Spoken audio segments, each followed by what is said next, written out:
Vedanta hospital Lucknow द्वारा एक आधुनिक पीडियाट्रिक एपिलेप्सी केयर क्लिनिक का शुभारंभ आज किया जा रहा है। आपको बता दें कि यह उत्तर प्रदेश का पहला पीडियाट्रिक एपिलेप्सी केयर क्लिनिक होगा जिसमें 18 वर्ष से कम बच्चों के पीडियाट्रिक एपिलेप्सी का इलाज किया जाएगा और उनको वो सारी सुविधाएं दी जाएंगी जो उनके एपिलेप्सी से बचाव में सक्षम होंगी।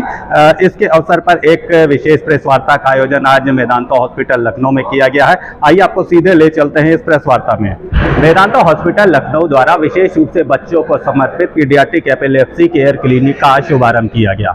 यह उत्तर प्रदेश का अपना इकलौता क्लिनिक है जहां बच्चों के एपिलेप्सी का इलाज किया जाएगा। इस अवसर पर बात करते हुए डॉक्टर ऋचा तिवारी ने कहा कि हमारे वेदांता हॉस्पिटल में सारी सुविधाएं उपलब्ध हैं जिनसे हम बच्चों में एपिलेप्सी का इलाज कर सकते हैं। इस अवसर पर उन्होंने एपिलेप्सी से संबंधित भ्रांतियों को दूर करते हुए कहा कि जो भी भ्रांतियां इससे संबंधित इलाज के लिए फैली हैं उनसे दूर रहकर माता पिता को अपने बच्चों का समुचित इलाज कराना चाहिए। वेदांता हॉस्पिटल लखनऊ में शुरू की गई यह पीडियाट्रिक एपिलेप्सी केयर क्लिनिक बच्चों को वो सारी सुविधाएं दे सकती है जो उनके एपिलेप्सी से बचाव तथा उनके इलाज में सक्षम होंगी। तो पीडियाट्रिक एपिलेप्सी केयर क्लिनिक में हम 2-3 इम्पोर्टेंट सुविधाएं हैं।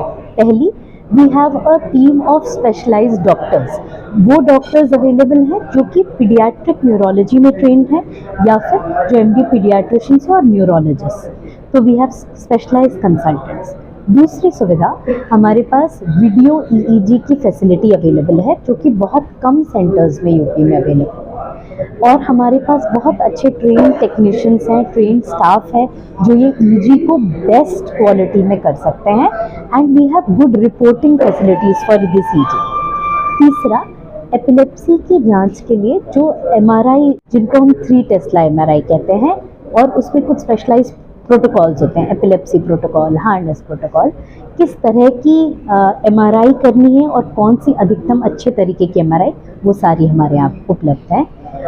एपिलेप्सी सर्जरी के लिए, अगर ड्रग रिफ्रैक्टरी एपिलेप्सी होती है तो एपिलेप्सी सर्जरी के लिए हमें कुछ स्पेशल और इन्वेस्टिगेशन की ज़रूरत है जिसको पेट स्कैन या स्पेक्ट कहते हैं, वो भी यहाँ वेदांता में अवेलेबल है। प्लस हमारे पास काउंसलर है, ट्रेन नर्स है जो पेरेंट्स को ट्रेन कर पाए कि बच्चों को घर पे कैसे देखभाल करें एपिलेप्सी के बारे में। इसके अलावा ड्रग रिफ्रैक्टरी एपिलेप्सी के लिए डाइटरी थेरेपी होती है। इस डाइटरी थेरेपी के लिए हमारे यहाँ ट्रेंड डाइटिशियन है। तो ये सारी फैसिलिटीज़ इस क्लिनिक में अवेलेबल है। पीडियाट्रिक जो केयर होता है वो बहुत होलिस्टिक केयर है। हम जनरली बच्चों को एक दवा दे के और घर पे नहीं भेजते हैं। और ज़्यादातर जो पीडियाट्रिक एपिलेप्सीज हैं इनको लंबा इलाज की ज़रूरत होती है, तो इन बच्चों को समय समय पे देखना पड़ता है। उनकी दवाओं को टाइट्रेट करने की फ्रीक्वेंटली रिक्वायरमेंट होती है, उनके डेवलपमेंट को मॉनिटर करना होता है। तो now that we have a team of doctors and we have trained people, we are doing this thing कि एक होलिस्टिक सा केयर हम प्रोवाइड कर पाए। सिर्फ मिर्गी ट्रीट करना और एक क्लिनिक में देखने से फ़ायदा नहीं पड़ेगा। तो पीडियाट्रिक एपिलेप्सी का अर्थ है वो एपिलेप्सी, एपिलेप्सी मतलब है मिर्गी, मिर्गी दौरा, एक ही चीज़ है सारी। एक बार दौरा आता है तो उसको दौरा बोलते हैं, कई बार आते हैं तो उसको मिर्गी बोलते हैं या एपिलेप्सी बोलते हैं। तो ये पीडियाट्रिक एपिलेप्सी का मतलब है 18 वर्ष से कम उम्र और नवजात शिशु, पहले दिन जन्म से लेके 18 साल तक। तो इसके लक्षण हैं, नवजात शिशु में उम्र के साथ थोड़े थोड़े लक्षण बदलते हैं।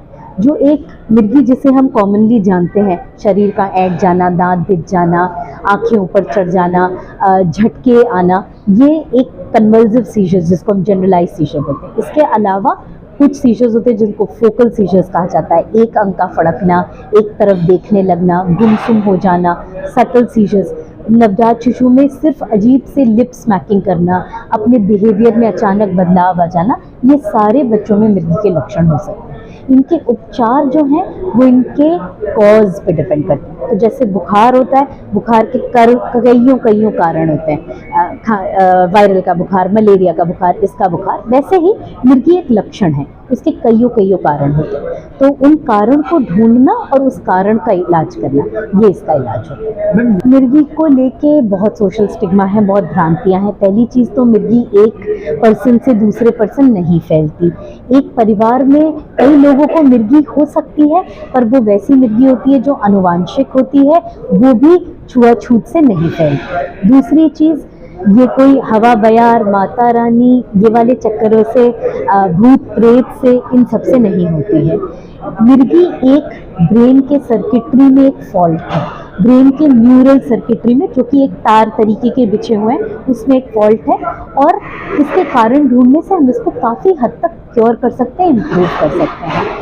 और कुछ कुछ भ्रांतियां हैं इसके इलाज को लेके, जैसे एक बार इलाज चल गया तो फिर कभी ठीक नहीं होता।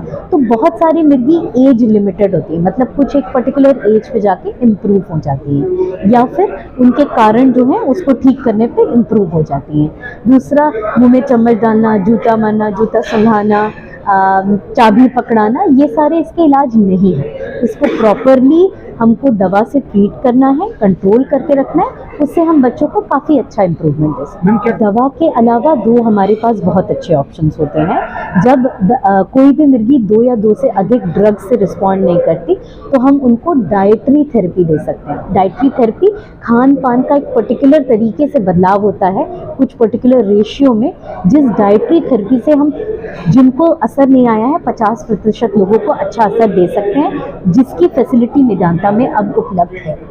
इसके अलावा एपिलेप्सी सर्जरीज होती है, एपिलेप्सी सर्जरी करके मिर्गी ठीक करना, तो उसका कुछ इवैल्यूएशन करना होता है, कुछ पर्टिकुलर पेशेंट्स में हम वो भी कर सकते हैं। तो ये सारे हमारे पास इलाज के साधन हैं, दवाइयों के अलावा। वीडियो जर्नलिस्ट अखिलेश सिंह के साथ Santosh Kumar, movie TV, Lucknow. Karate association of UP के तत्वावधान में